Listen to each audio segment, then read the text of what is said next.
Naghahanap pa kayo ng makakainan? Try nyo na itong Kanto Fried Chicken.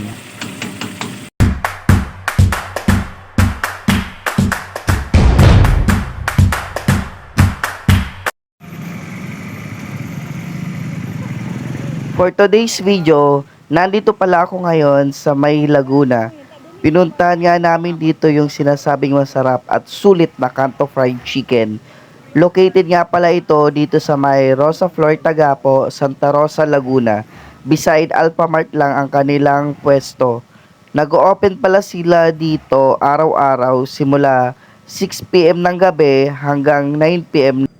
Minsan, kapag nauubos agad, umaabot lamang sila ng 8 p.m. ng gabi. Talagang pinipilahan at dinudumog din sila ng maraming tao para tikman ang kanilang pinagmamalaking fried chicken dahil sa affordable ang presyo at sulit at masarap.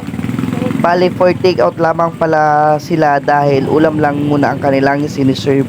Tapos sa isang araw nakaka 40 to 50 kilos daw ang nauubos na manok sa 4 na oras. Sold out lahat. Okay na rin ito sa mga nagtitipid dahil nga medyo malalaki na rin ang kanilang binibenta na manok. Sobrang sulit at masarap na rin ito. Isa kuya, ano? Chick, ano? Yan. Ano yan? Pakpak.